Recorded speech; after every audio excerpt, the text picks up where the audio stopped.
హల్లెలూయా.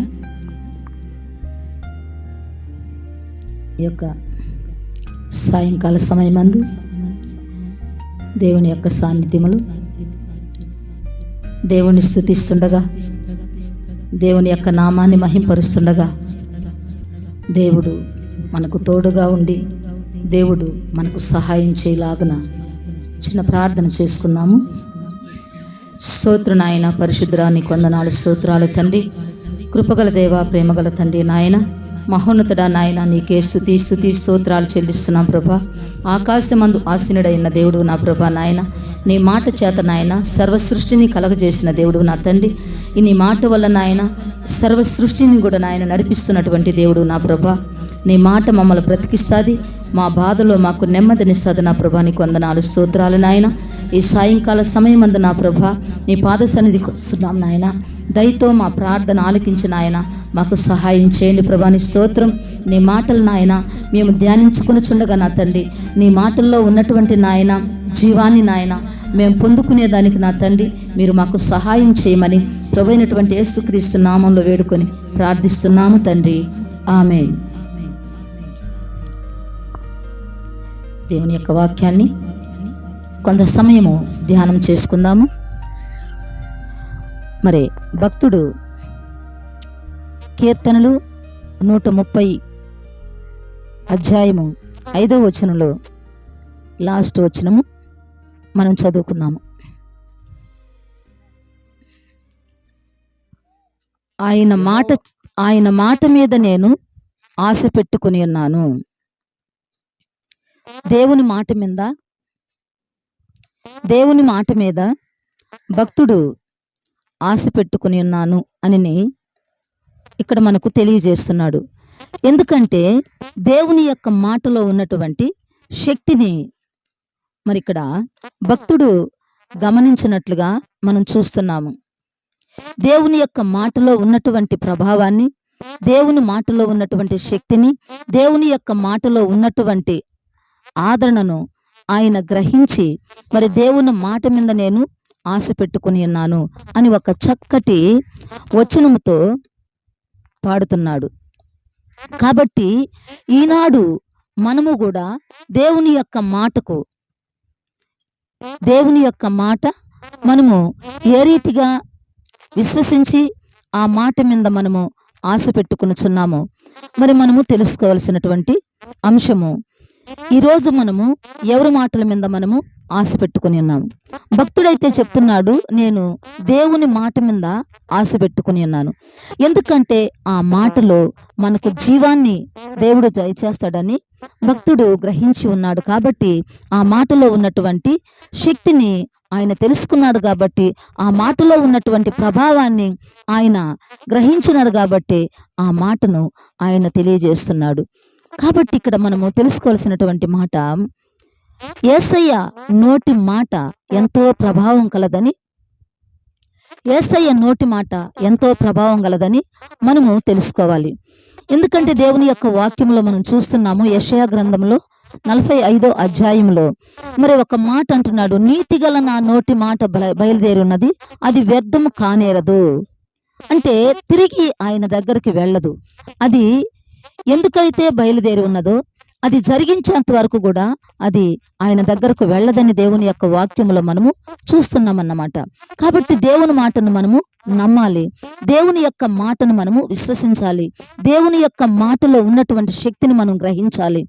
ఎందుకంటే దేవుని యొక్క మాటలో పరిశుద్ధత ఉన్నది, దేవుని యొక్క మాటలో పవిత్రత ఉన్నది. ఆయన మాటలు మనల్ని పవిత్రులుగా చేస్తాయని యోహాను సువార్తలో మనం చూస్తున్నాము. అదేవిధంగా ఆయన మాటలు మనము నమ్మాలి, ఆయన మాటల్లో ఉన్నటువంటి శక్తిని మనం గ్రహించాలి, ఆయన మాటల్లో ఉన్నటువంటి ప్రభావాన్ని మనం తెలుసుకోవాలి. ఆయన మాటల వల్ల మనకు ఏ మేలు కలుగుతుందో, ఇశ్రాయేలు నీవు నా మాట వినిన ఎడల నీకు ఎంత మేలు. ఆయన మాటలు విన్నప్పుడు మనకు కలిగేటటువంటి మేలు, మనకు కలిగేటటువంటి స్వస్థత, మనకు కలిగేటటువంటి పవిత్రత, మనకు కలిగేటటువంటి పరిశుద్ధత, ఎన్నో మేలులు ఆయన మాట ద్వారా మనము పొందుకుంటాము. అందుకే ఆయన మాటను మనము వినాలి, ఆయన మాటను మనము నమ్మాలి, ఆయన మాటను మనము గ్రహించాలి, ఆయన మాటలో ఉన్నటువంటి ప్రభావాన్ని మనము తెలుసుకోవాలి. అందుకే మత్తయి సువార్తలో 8వ అధ్యాయము 5వ వచనము మరి కింద దాకా మనం చదివినట్లయితే అక్కడ కొన్ని విషయాలను మనము గ్రహించవచ్చు. అక్కడ ఒక శతాధిపతి, అక్కడ ఒక మత్తయి సువార్త 8వ అధ్యాయము, మత్తయి సువార్త 8వ అధ్యాయము 5వ వచనం నుంచి ఆయన కపెర్నహూములో ప్రవేశించినప్పుడు ఒక శతాధిపతి ఆయన యొద్దకు వచ్చి, ప్రభువా, నా దాసుడు పక్షవాయువుతో మిగుల బాధపడుచు ఇంటిలో పడి ఉన్నాడని చెప్పి ఆయనను వేడుకొనెను. యేసు, నేను వచ్చి వానిని స్వస్థపరచెదనని అతనితో చెప్పగా, ఆ శతాధిపతి, ప్రభువా, నీవు నా ఇంటిలోనికి వచ్చుటకు నేను పాత్రుడను కాను. నీవు మాట మాత్రం సెలవిమ్ము, అప్పుడు నా దాసుడు స్వస్థపరచబడును. ఇక్కడ ఈ యొక్క శతాధిపతి దేవుని యొక్క మాటలు, యేసయ్య మాటలు విన్నాడు. యేసయ్య మాటల్లో ఉన్నటువంటి శక్తిని ఆయన గ్రహించాడు. కాబట్టి యేసయ్య దగ్గరకు వచ్చి ఆ శతాధిపతి అంటున్నటువంటి మాట ఏంటంటే, అయ్యా, నా దాసుడు పక్షవాయువుతో మిగుల బాధపడుతూ ఇంటిలో పడి ఉన్నాడు. అంటే లేవలేని స్థితిలో ఉన్నాడు, నడవలేని స్థితిలో ఉన్నాడు, రాలేని స్థితిలో ఉన్నాడు అని మరి అక్కడ తెలియజేస్తున్నటువంటి మాట. మరి ఆ శతాధిపతి చెప్పినటువంటి మాట యేసయ్య విన్న వెంటనే ఏమన్నాడంటే, నేను వచ్చి అతన్ని స్వస్థపరిచేదని అన్నాడు. కానీ ఇక్కడ శతాధిపతి అంటున్నాడు, ఎందుకంటే ఆయనలో ఉన్నటువంటి లోపాన్ని, ఆయనలో ఉన్నటువంటి పాపాన్ని, ఆయనలో ఉన్నటువంటి స్థితిని ఆయన ఎరిగి ఆయన అంటున్నాడు ఒక మాట, అయ్యా, నువ్వు నా ఇంటిలో కూర్చుటకు నేను పాత్రుడను కాను. నువ్వు మాట మాత్రం సెలవిస్తే నా దాసుడు స్వస్థపరచబడతాడు. ఎందుకంటే ఆయన మాటలో ఉన్నటువంటి శక్తిని ఈ శతాధిపతి గ్రహించినట్లుగా మనం చూస్తున్నాం ఇక్కడ. ఎందుకంటే ఆయన మాటలు ఇక్కడ ఆయన విన్నాడని లూకాసు వార్తలో మనము 7వ అధ్యాయంలో మనం చూడగలము. 7వ అధ్యాయంలో మనం చూస్తే అక్కడ ఆయన 7వ అధ్యాయము 2వ వచనము, ఒక శతాధిపతి ప్రియుడైన దాసుడు రోగి అయి సావ సిద్ధమై ఉండెను. శతాధిపతి యేసును గూర్చి విని, చాలమ్మా, ఇక్కడ యేసును గూర్చి విని ఆయన దగ్గరకు వచ్చాడు ఈ శతాధిపతి. ఆయనలో ఉన్నటువంటి విశ్వాసాన్ని యేసయ్య గ్రహించి నేను వచ్చి స్వస్థత పరచుదును అంటున్నాడు. వెంటనే ఏమంటున్నాడు శతాధిపతి, నేను అర్హుని కాదయ్యా, నేను యోగ్యుని కాదయ్యా, నువ్వు నా ఇంటిలోకి రావటానికి నేను పాత్రుడను కాను, నేను అయోగ్యుడను, నేను అప్రయోజకుడను, నాకు అటువంటి యోగ్యత లేదు, నువ్వు నా ఇంట్లోకి రావటానికి నేను పాత్రుడం కాదయ్యా, నువ్వు మాట మాత్రం సెలవిస్తే నా దాసుడు స్వస్థపరచబడతాడు అని చెప్పి అక్కడ విశ్వాసంతో చెప్తున్నాడు. ఎందుకంటే ఇర్మియా భక్తుడు చెప్తున్నాడు, యేసయ్య మాట అగ్ని వంటిది కాదా, అగ్ని వంటిది, ఆయన మాట అగ్ని వంటిది. అది మనలోకి వచ్చినప్పుడు మనలో ఉన్న పాపాన్ని కాల్చివేసి మనల్ని పవిత్రపరిచి మన విశ్వాసాన్ని బెరుగుపరుస్తుందంట. ఆ యొక్క మాట ఎంత ప్రభావం కలిగిందంటే అగ్ని వంటిది అంటున్నాడు. అగ్ని దేనికి సాదృశ్యంగా ఉంటుందంటే చెడుగునంతటిని కూడా కాల్చివేస్తుంది, రూపాన్ని బయలుపరుస్తుంది అన్నమాట. చెడుగునంతటిని కూడా చెత్తలాంటి పాపాన్ని కడిగివేసి కాల్చివేసి మనలో ఉన్నటువంటి రూపాన్ని బయటికి తీసుకుని వచ్చేదిగా అగ్నికి ఒక గొప్ప లక్షణం ఉండదు. అందుకే ఆయన అంటున్నాడు, నా మాట అగ్ని వంటిది కాదా, నా మాట అగ్ని వంటిది కాదా అన్నాడు. అగ్ని వంటిదంటే మనలో ఉన్నటువంటి చెత్తలాంటి పాపాన్ని ఆయన కాల్చివేసి మనలో ఉన్నటువంటి విశ్వాసాన్ని మెరుగుపెట్టేటటువంటి పరిస్థితిని ఆ మాట మనకు తీసుకొని వస్తుంది. కాబట్టి యేసయ్య మాటను మనము నమ్మాలి, యేసయ్య మాటలో ఉన్నటువంటి శక్తిని మనము గ్రహించాలి. నా దేవుడు మాట ఇస్తే అది జరుగుతుంది, నా దేవుడు నాతో మాట్లాడితే నేను బ్రతుకుతాను, నా దేవుడు నన్ను చూస్తే నాకు స్వస్థత కలుగుతుంది అన్నాడు. ఎందుకంటే ఆయన మాటలో జీవం ఉన్నది, ఆయన మాటలో జీవం ఉన్నది. సామెతలు 4వ అధ్యాయంలో మనం చూసినట్లయితే లాస్ట్ వచనాల్లో మనం చూసినట్లయితే సామెతలు 4వ అధ్యాయము 20వ వచనం అనుకుంటా, 20వ వచనము. నా కుమారుడా, నా మాటలను ఆలకింపుము, నా వాక్యములకు నీ చెవియొగ్గుము. నీ కన్నుల ఎదుట నుండి వాటిని తొలగిపోనీయకము. నీ హృదయమందు వాటిని భద్రం చేసుకొనుము. దొరికిన వారికి అవి జీవమును, వారి సర్వ శరీరమునకు ఆరోగ్యమును ఇచ్చును అని దేవుని యొక్క వాక్యములో, దేవుని యొక్క మాటల్లో ఏమున్నదంట? స్వస్థత ఉన్నది. అది గ్రహించాడు. యేసయ్య మాటలు విన్నటువంటి ఆ శతాధిపతి యేసయ్య దగ్గరకు వచ్చి, నా దాసుడు మిగుల బాధపడుతున్నాడు, మీరు మాట మాత్రం సెలవిస్తే నా దాసుడు స్వస్థత పొందుకుంటాడయ్యా అని వచ్చి ఆయన్ని ప్రార్థిస్తున్నాడు. ఎలా ప్రార్థిస్తున్నాడంటే విశ్వాసముతో ప్రార్థిస్తున్నాడు, విశ్వాసముతో వేడుకుంటున్నాడు. తనలో ఉన్నటువంటి లోపాన్ని గ్రహించి, తనలో ఉన్నటువంటి లోపాన్ని ఒప్పుకొని మరి దేవుడి దగ్గరకు వచ్చి వేడుకున్నాడు. ఈరోజు మనము కూడా మనలో ఉన్నటువంటి పాపాన్ని దేవుడి దగ్గర ఒప్పుకునే వారముగా మనం ఉండాలి. మన దగ్గర ఉన్నటువంటి లోపాన్ని దేవుని దగ్గర ఒప్పుకునే వారముగా మనం ఉండాలి.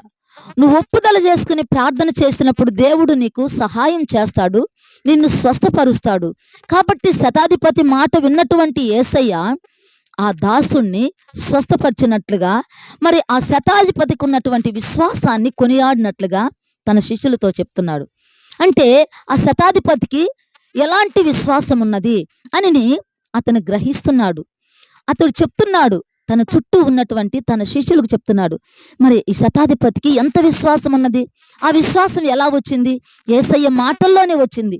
యేసయ్య మాట్లాడుతున్నప్పుడు, యేసయ్య ప్రసంగం చేస్తున్నప్పుడు, యేసయ్య మరి ఆ కొండ మీద ప్రసంగం చేసినప్పుడు, మరి అనేక చోట్ల ఆయన మాట్లాడుతున్నటువంటి మాటలు ఈ శతాధిపతి విని, ఆ మాటల్లో ఉన్నటువంటి ప్రభావాన్ని గ్రహించి, ఆ మాటల ద్వారా నా దాసుడు స్వస్థపరచబడతాడని చెప్పి నమ్మి విశ్వాసముతో వచ్చి ఆయన్ని ప్రార్థించినట్లుగా, వేడుకున్నట్లుగా, అడుగుతున్నట్లుగా మనం చూస్తున్నాము. ఈరోజు నువ్వు ఏ స్థితిలో ఉన్నా కూడా, ఏ పరిస్థితిలో ఉన్నా కూడా, ఏ వ్యాధిలో ఉన్నా కూడా, ఏ సమస్యలో ఉన్నా కూడా, లేవలేని స్థితిలో ఉన్నా కూడా యేసయ్య దగ్గరికి రా, యేసయ్య దగ్గరికి రా. యేసయ్య మాటలు విను, యేసయ్య మాటల్లో ఉన్నటువంటి శక్తిని గ్రహించు, ఆయన మాటల్లో ఉన్నటువంటి ప్రభావాన్ని గ్రహించు, ఆయన మాటల్లో ఉన్నటువంటి జీవాన్ని గ్రహించు. ఆ జీవము సర్వ శరీరానికి ఆరోగ్యం ఇచ్చేదిగా ఉన్నది. మన సర్వ శరీరానికి ఆరోగ్యం ఇచ్చేదిగా ఉన్నది. అందుకే ఆయన వాక్కును పంపి మనల్ని బాగు చేస్తాడంట. మనం పడి ఉన్న స్థితి నుంచి ఆ మాటలు మనల్ని పైకి లేవనెత్తుతాయంట.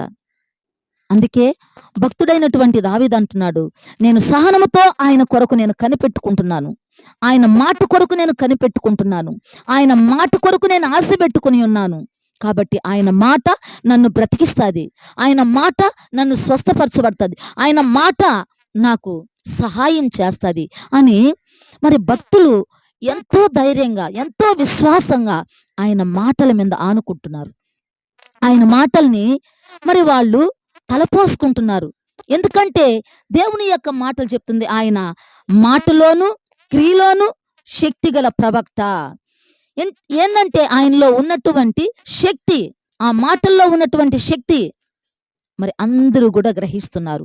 ఆయన మాటల్లో ఉన్నటువంటి శక్తిని అందరూ కూడా గ్రహించి ఆయన శక్తి కలిగిన ప్రవక్త అని చెప్పేసి ఆయన గురించి సాక్ష్యం చెప్తున్నారు. కాబట్టి శతాధిపతికి ఉన్నటువంటి విశ్వాసము, శతాధిపతి దేవుని దగ్గరకు వచ్చాడు, తన లోపాన్ని ఒప్పుకున్నాడు, తన పాపాన్ని ఒప్పుకున్నాడు, ఆయనలో ఉన్న అయోగ్యతను గుర్తించాడు, ఆయనలో ఉన్న లోపాన్ని ఒప్పుకొని దేవుణ్ణి అడిగాడు, అయ్యా నా యొక్క దాసుడు బాధపడుతున్నాడు, మీరు ముట్టి ఆయన్ని స్వస్థపరచండి, నీ మాట మాత్రం సెలవిస్తే నా దాసుడు స్వస్థపరచబడతాడు అన్నప్పుడు మరి యేసయ్యతో ఆ మాట అన్నాడు. మరి వెంటనే అక్కడ దాసుడు స్వస్థపరచబడ్డాడు. ఎందుకంటే ఆయన మాటలో ఏముందంట? ఆయన మాటల్లో నీతి గల నా నోటి మాట బయలుదేరి ఉన్నది, అది వ్యర్థం కానేరదు. ఆయన మాటల్లో ఏమున్నదంట? నీతి ఉన్నది.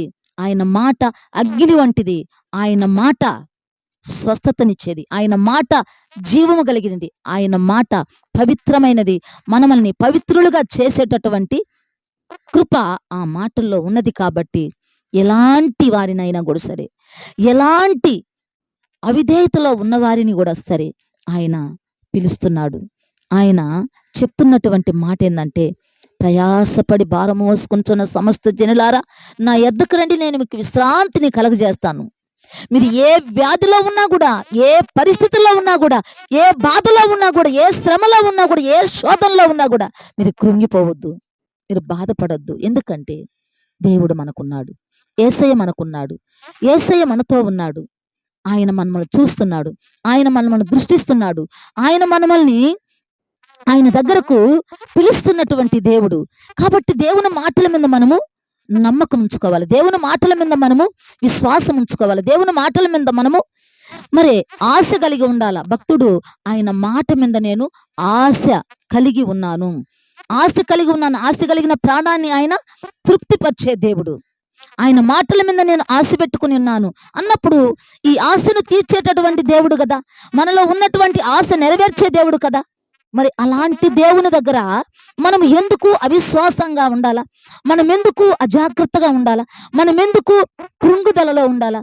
ఎటువంటి కృంగుబాటులో ఉన్నా కూడా ఆయన మాట నిన్ను లేవనెత్తుతుందంట. ఎటువంటి బందీఖానలో నువ్వు చిక్కుకున్నా కూడా ఆయన మాట నిన్ను విడిపిస్తుందంట. ఎటువంటి అపాయంలో నువ్వు ఉన్నా కూడా ఆయన మాట నిన్ను విడిపిస్తుందంట. ఆయన మాట నిన్ను బ్రతికిస్తుంది, ఆయన మాట నిన్ను బాగు చేస్తుంది, ఆయన మాట నిన్ను స్వస్థపరుస్తుంది, ఆయన మాట నీకు జీవాన్ని ఇస్తుంది, ఆయన మాట నీకు రక్షణ ఇస్తుంది. ఆయన మాట ఎలాంటి ఘోర పాపినైనా కూడా క్షమించేటటువంటి కనికరం కలిగినటువంటి మాట, దయ కలిగినటువంటి మాట ఆయన మాట. కాబట్టి ఈరోజు ఆ మాటని మనం నమ్ముతున్నామా? ఆ మాట మీద మనం విశ్వాసం కలిగి ఉన్నామా? ఆ మాట మీద మనము ఆనబెట్టుకున్నామా? ఆ మాటను మనము ఆనుకుంటున్నామా? ఒక్కసారి మనము ఆలోచించాలా, ఒక్కసారి మనము గ్రహించాలా. మరి మేము ఏ స్థితిలో ఉన్నాము? దేవుణ్ణి నమ్ముకొని ఎరగనట్లుగా ఉన్నామా? దేవుని మాటల మీద మనము ఆశ కలిగి ఉన్నామా లేదా? దేవుని మాటల మీద మనము అపేక్ష కలిగి ఉన్నామా లేదా? దేవుని మాటల మీద మనం విశ్వాసం కలిగి ఉన్నామా లేదా? దేవుని మాటల మీద మనం నమ్మకం కలిగి ఉన్నామా లేదా అనేది మనములు మనం పరీక్షించుకోవాలా, మనములు మనం పరిశోధించుకోవాలా. ఆయన మాట మీద నువ్వు నమ్మకం ఇస్తే ఎటువంటి స్థితిలో ఉన్నా కూడా సరే, ఎటువంటి స్థితినైనా కూడా ఆయన మార్చగలిగినటువంటి శక్తి సామర్థ్యత ఆయన మాటలో ఉన్నదంట. ఆయన మాట్లాడగా వెలుగు కలిగిందంట, ఆయన మాట్లాడగా ఈ సర్వ సృష్టి కలిగిందంట, ఆయన మాట్లాడగా భూమి ఆకాశములు కలిగినాయంట. ఈ యొక్క సర్వ సంపద కూడా ఆయన నోటి మాట వల్లే కలిగింది. ఆయన నోటి మాటల వల్లే ఈ యొక్క ప్రపంచం నడుస్తున్నదంట. ఆయన నోటి మాట వల్లే ఇప్పటి వరకు కూడా ఇదంతా కూడా జరుగుతున్నదంటే అది ఆయన నోటి మాటే. ఆయన నోటి మాటలో అంత శక్తి ఉన్నది, ఆయన నోటి మాటలో అంత నీతి ఉన్నది, ఆయన నోటి మాటలో అంత ప్రభావం ఉన్నది.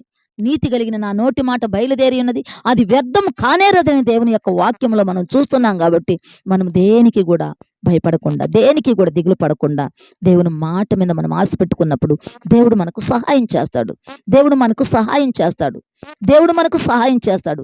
కొండల తట్టు నా కన్నెలెత్తి చుండగా నాకు సహాయం ఎక్కడి నుండి వచ్చినంటే యెహోవా నీకు సహాయము కలుగును అని దేవుని యొక్క వాక్యములు మనం చూస్తున్నాము. కాబట్టి మనం అధైర్యపడకూడదు, మనం దిగులు పడకూడదు, మనము దిగజారిపోకూడదు, మనము అవిశ్వాసములోనికి వెళ్ళిపోకూడదు. విశ్వాసముతో ఆవగింజంత విశ్వాసం నీలో ఉంటే ఈ కొండను తీసుకెళ్ళి ఆ సముద్రంలో పడమంటే పడతాదని చెప్పి దేవుని యొక్క వాక్యములు మనం చూస్తున్నాం. కాబట్టి ఆ విశ్వాసం అనేది నీకు రావాలా, ఆ విశ్వాసం అనేది నీలో కలగాల. ఆయన మాటలు వినాలా, ఆయన మాటలు వినాలా. వినుట వల్ల నీకు విశ్వాసం కలుగుతుంది. అది క్రీస్తును గురించినటువంటి మాట వల్ల మాత్రమే కలుగుతుంది. కాబట్టి దేవుని మాటలు వినేవారముగా, దేవుని దగ్గరకు వచ్చేవారముగా, దేవుడిచ్చేటటువంటి స్వస్థత పొందుకునేవారముగా, దేవుడిచ్చేటటువంటి ఆశీర్వాదం పొందుకునేవారముగా మనం ఉండాలని దేవుడు ఇష్టపడుతున్నాడు. అటువంటి కృప దేవుడు ఈ యొక్క సాయంకాల సమయమందు ఈ ప్రార్థనలో మనకు దయచేయాలని మనము చిన్న ప్రార్థన చేసుకుందాము. స్తోత్ర నాయన, పరిశుద్ధుడా, ప్రేమ కలిగిన మా తండ్రి, నీ బంగారు పాదాలకు నాయన మమ్మల్ని మేము నాయన సమర్పించుకుంటున్నాం దేవా. అయ్యా, నీ మాటల్లో ఉన్నటువంటి నాయన శక్తిని నాయన, నీ మాటల్లో ఉన్నటువంటి నాయన ఇదిగో ప్రభావాన్ని నాయన మాకు తెలియజేసావు తండ్రి. అవునయ్యా, ఆదిలో నా తండ్రి నాయన ఈ యొక్క నాయన అయ్యా అయ్యా లోకము నాయన శూన్యముగాను నాయన అయ్యా ఉన్నప్పుడు నా తండ్రి చీకటి అలముకున్నప్పుడు నా ప్రభా నువ్వు వెలుగు కలుగునుగా కన్నప్పుడు నాయన నీ మాటలో ఉన్నటువంటి శక్తి నా తండ్రి నాయన వెలుగును కలగజేసింది ప్రభువా. అందుకే నాయన మోషేతో కూడా నువ్వు అన్నావు తండ్రి, ఇదిగో నీ యొక్క కర్రను ఆ సముద్రం మీద చాపినావంటే అక్కడ అద్భుతం జరుగుతుందన్నప్పుడు హృదయంలో నమ్మినాడు, విశ్వసించాడు. ఆ యొక్క కర్రను ఆ సముద్రం మీద పెట్టినప్పుడు నాయన అది పాయలుగా చీల్చబడ్డదయ్యా. నీ మాటలో అంత శక్తి ఉన్నదయ్యా, నీ మాటలో అంత ప్రభావం ఉన్నదయ్యా. అందుకే నీ మాటలు నాయన మేము నమ్మాలయ్యా, నీ మాటల మీద మేము ఆశ పెట్టుకోవాలయ్యా, నీ మాటల మీద మేము ఆధారపడాలయ్యా. అప్పుడు మాకు సహాయము, సమాధానం దొరుకుతుందయ్యా. శతాధిపతి నీ దగ్గరకు వచ్చాడు ప్రభా. అయ్యా, దాసుని గురించి నాయన నీకు విన్నవించుకున్నాడు, నీకు నాయన మొరపెట్టుకున్నాడు, నిన్ను నాయన వేడుకున్నాడు. వెంటనే ఆ దాసుడు స్వస్థపరచబడ్డాడయ్యా. ఆయనలో ఉన్న విశ్వాసాన్ని నువ్వు చూసినావు తండ్రి. అదేవిధంగా మాకు విశ్వాసమును దయచేయండి, నమ్మకమును దయచేయండి. నిన్ను అడిగిన ఆయన పొందుకునేదానికి సహాయం చేయండి. అలాంటి నమ్మకం, అలాంటి విశ్వాసము నాయన మాలో కలగజేసిన ఆయన నీ నామాన్ని మహింపరచుకొని ఘనపరచుకోమని నిన్ను వేడుకుంటూ ప్రార్థిస్తూ బ్రతిమలాడుకుంటున్నాం తండ్రి దేవ. ఈ సాయంకాల సమయమందు నా తండ్రి మా మాటలు నాయన మీరు ఆలకిస్తారని నా తండ్రి, మా మాటలు నాయన మీరు అంగీకరిస్తారని నాయన ప్రార్థిస్తున్నాం తండ్రి. మా ప్రార్థనకు నాయన చెవియొగ్గి నాయన మాకు సమాధానమును దయచేయమని అయ్యా. ఎందరో నా తండ్రి నాయన అయ్యా, ఇదిగో నా తండ్రి నీ మాటల్లో ఉన్నటువంటి నాయన శక్తిని గ్రహించలేక నా తండ్రి నాయన అనేక విధాలుగా నా తండ్రి నాయన ఇదిగో నా తండ్రి నాయన నాశనం అనే కూపంలో పడిపోతున్నారయ్యా. అయ్యా, పాపం అనే కూపంలో పడిపోతున్నారయ్యా, వ్యాధి అనే కూపంలో పడిపోతున్నారయ్యా.